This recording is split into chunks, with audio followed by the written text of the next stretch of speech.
চলো আজকে তোমাদের সাথে আমি আমার মনের মতন স্টাইলের খাসির মাংসের রেসিপি শেয়ার করি। রবিবার দিন দুপুরবেলা বাঙালি বাড়িতে একটু মাংস না হলে কেমন কেমন লাগে, তাই না বলো? তারপরে বর্ষার বৃষ্টি বৃষ্টি দুপুর, জমিয়ে খাসির মাংস আর গরম গরম ভাত। তাহলে চলো খাসির মাংসের রেসিপিটা দেখে নেওয়া যাক। এজন্য প্রথমে আমি আলুগুলোকে ডুমো ডুমো করে কেটে লবণ হলুদ দিয়ে ভেজে তুলে রাখবো।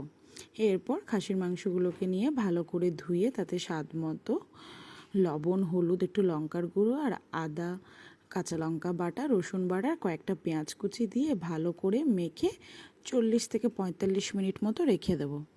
এরপর কড়াইতে তেল গরম করে তাতে একে একে গোটা জিরে গোটা গরম মশলা শুকনো লঙ্কা দিয়ে ফোড়ন দেব আর দিয়ে দেব কয়েক কোয়া গোটা রসুন দিয়ে একটা সুন্দর গন্ধ হয়ে আসলে তাতে আমরা আগে থেকে কেটে রাখা পেঁয়াজ কুচিগুলোকে দিয়ে নেব।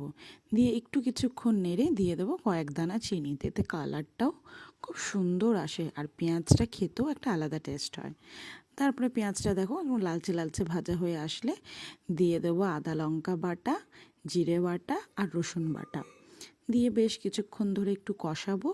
তারপরে দিয়ে দেবো আগে থেকে কেটে রাখা টমেটো কুচি দিয়ে আরও কিছুক্ষণ নাড়িয়ে চাড়িয়ে কষিয়ে নিলে দেখবে টমেটোটা একটু গলে গলে আসলে দিয়ে দেবো স্বাদ মতো লবণ হলুদ আর হালকা করে লঙ্কার গুঁড়ো। আচ্ছা, মাংস তো লবণটা মাখানো আছে, সেই মতো আন্দাজে তোমরা লবণ দিও।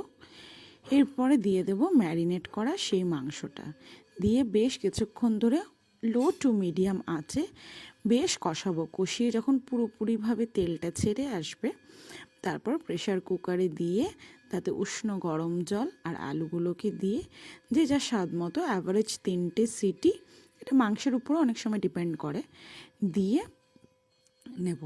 এরপর নামিয়ে কড়াইয়ের মধ্যে দিয়ে তাতে ভাজা জিরে ধনের গুঁড়ো গরম মশলা গুঁড়ো আর একটু ঘি দিয়ে 3 থেকে 4 মিনিট ফুটিয়ে নিলেই রেডি লাল লাল ঝাল ঝাল খাসির মাংস। পরিবেশন করো গরম ভাতের সাথে।